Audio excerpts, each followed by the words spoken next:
All right, so today we're going to do a deep dive into Robert Greene's 38 Laws of Power. Oh, okay. Now, you probably encountered some of these laws, Yes. even if you haven't read the book. Right. They've kind of seeped into our culture, Yeah, definitely. haven't they? Absolutely. But we're dissecting a specific excerpt, not the whole book. Okay. And don't worry, we're not advocating for, manipulation here. No, of course not. It's more about Right. recognizing these power plays in your own life, Exactly. especially at work and in your personal development. Yeah. It's about understanding the rules of the game, even if you choose not to play dirty. Exactly. So the excerpt kicks off with this idea of power as amoral, Uh-huh. more like a game than some inherently good or evil thing. Right. It emphasizes watching what people do rather than just believing what they say. Yeah. Makes you think twice about all those good intentions. Yeah. It certainly does. It certainly does. Greene wants us to become sharper observers of human behavior, to look beyond those surface intentions. He argues that we often focus too much on what people claim they're doing, rather than the actual impact of their actions. So how do we become better at spotting those discrepancies between intention and effect? Well, it starts with paying attention to patterns. Okay. Greene uses a fascinating historical example. Oh. The Duke of Marlborough. Oh, yeah. During the War of the Spanish Succession, Marlborough wanted to advance into France, but a French fort stood in his way.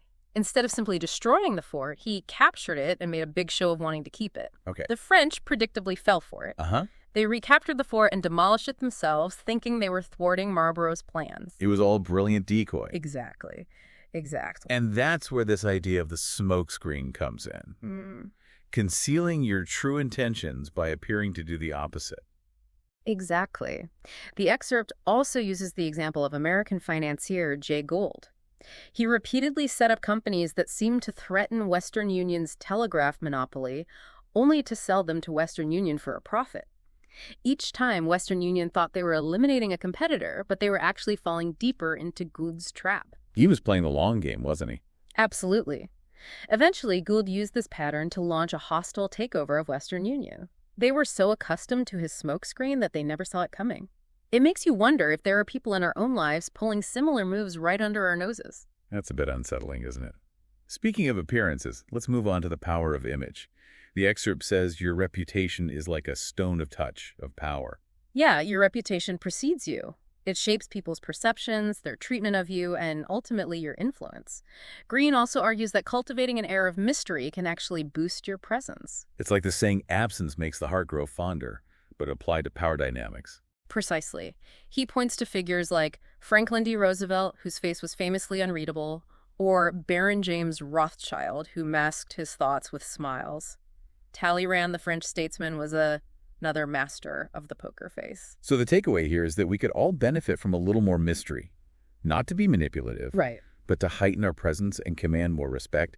How can we cultivate that without becoming completely unapproachable? It's a delicate balance. It might involve speaking less, revealing less, and strategically withholding information. It's about creating intrigue without seeming aloof or distant.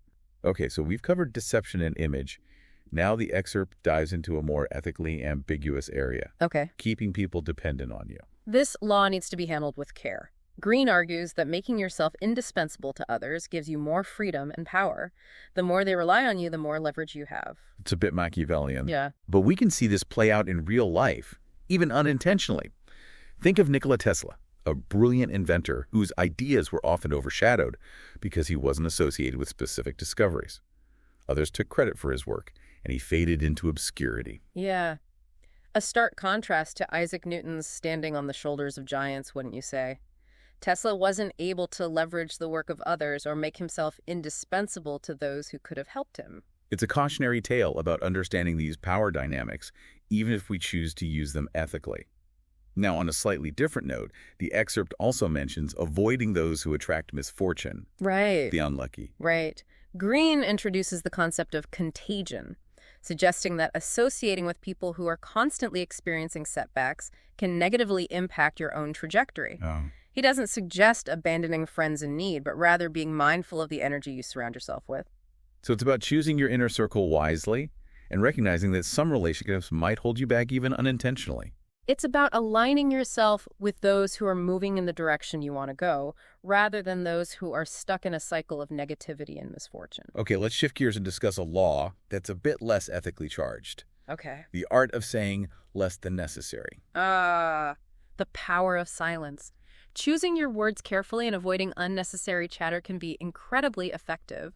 It's about recognizing that words carry weight and can be used to conceal just as much as they can be used to reveal. The excerpt even claims that demonstrations and symbols can be more persuasive than arguments. Absolutely. Think of Sir Christopher Wren, the famed English architect. One client insisted he add unnecessary columns to a building for support. Instead of arguing, Wren built hollow columns that served no structural purpose but satisfied the client. So he found a workaround that appeased the client without compromising his design.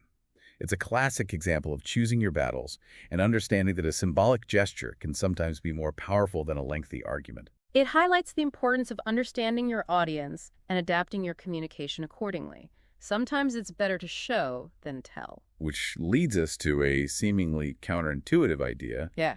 the power of surrender. This is one of the most intriguing and perhaps misunderstood laws. It's not about weakness or giving up. It's about strategically yielding to gain a long-term advantage. The excerpt offers some compelling examples like the Malian dialogue from ancient Greece. The small island of Melos refused to surrender to Athens and was ultimately destroyed. They might have survived if they'd strategically yielded to a superior force. Or consider the playwright Bertolt Brecht. He used humor and satire to mock a tyrant subtly undermining his authority. It was a brilliant act of subversion disguised as submission. And then there's Hada Masayoshi, the Japanese minister who advocated for adapting to Western influence in the 19th century.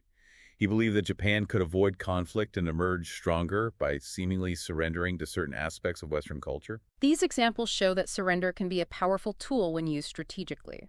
It disrupts expectations, disarms opponents, and allows you to gain control from a position of apparent weakness. So the question for our listener is, when might surrender be your strongest move? It's a complex question that requires careful consideration of the situation and potential consequences. But the key takeaway is that sometimes yielding can be the most strategic path to victory. Yeah, it's fascinating how often we assume strength means unwavering assertiveness when sometimes the most strategic move is to step back. Yeah. It's almost like a judo move, using your opponent's force against them. Exactly. Now let's move on to another intriguing law, the art of self-creation. Okay. Greene suggests we're not bound by the role society assigns us, Right.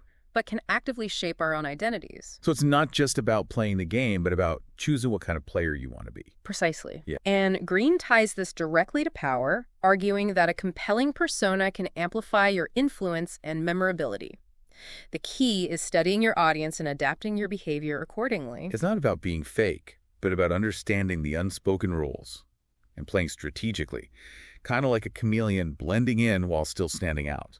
That's a good analogy. Yeah. The excerpt uses some diverse examples. Abraham Lincoln, who cultivated a relatable everyman image.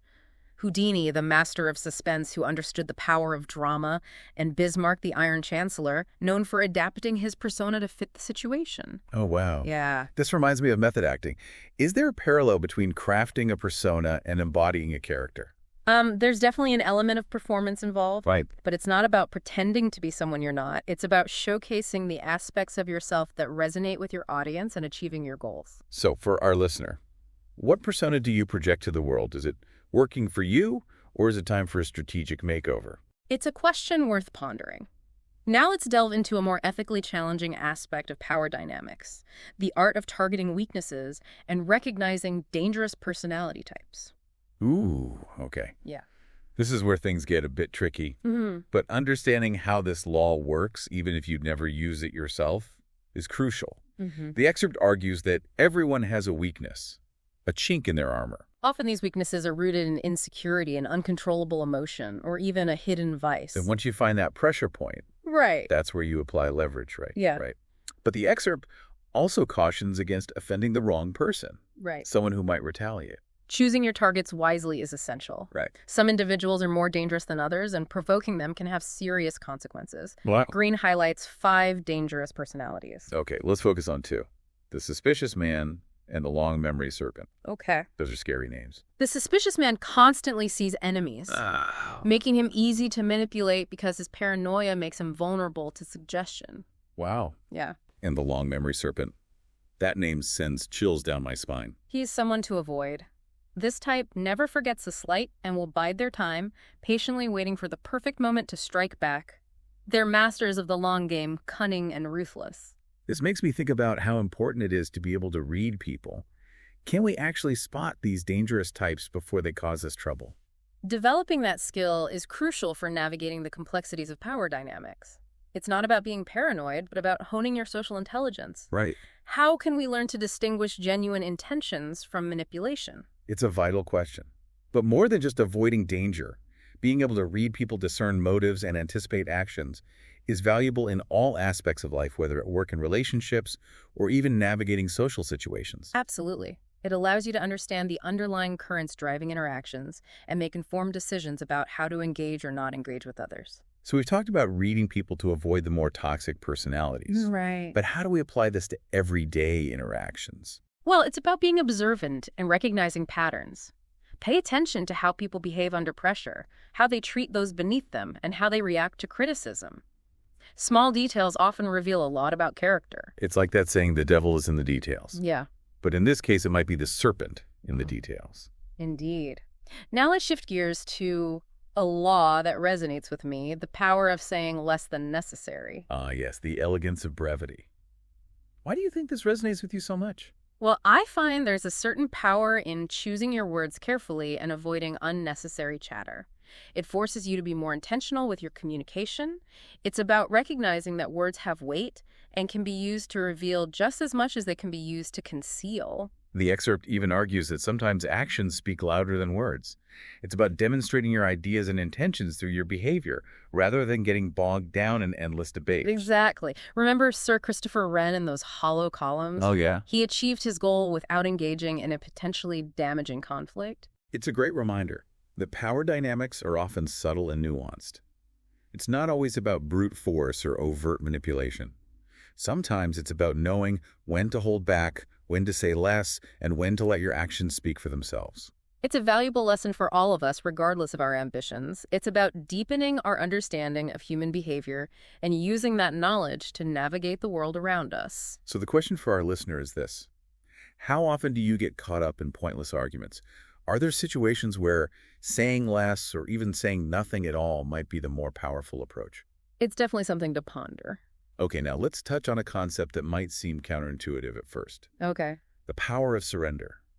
It sounds almost like a contradiction, doesn't it? It does, but it's one of the most fascinating and potentially transformative ideas in the book. It's not about weakness or giving up. It's about strategically yielding to gain a long-term advantage. The excerpt provides some compelling examples, like the Melian dialogue from ancient Greece, where a small island refused to surrender to the mighty Athenian Empire. And tragically, they were completely destroyed. If they'd been willing to strategically yield, they might have preserved themselves. Then there's Bertolt Brecht, who used humor and satire to mock a tyrant, cleverly subverting his authority through apparent submission. And we can't forget Hara Masayoshi, the Japanese minister who saw the advantages of adapting to Western influence in the 19th century. He recognized that by seemingly surrendering to certain aspects of Western culture, Japan could avoid conflict and ultimately emerge stronger. These examples show that surrender, when used strategically, can be incredibly powerful.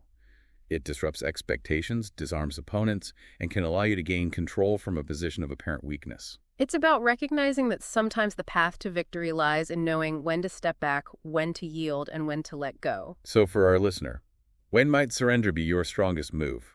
It's not an easy question, but it's worth considering. It might mean swallowing your pride, letting go of a grudge, or even accepting a temporary setback to achieve a greater goal.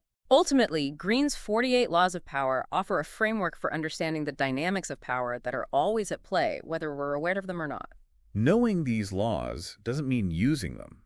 It's about recognizing when they're being used on you and making conscious choices about how you respond. It's about becoming more aware of the subtle forces that shape our interactions and using that knowledge to navigate the world with more confidence and awareness. And maybe even turning the tables and using these dynamics to your advantage. After all, knowledge is power, right? Absolutely. But remember, power, like any tool, can be used for good or ill. The choice is ultimately yours. Well, thanks for joining us for this deep dive into the fascinating and sometimes unsettling world of power dynamics. Until next time.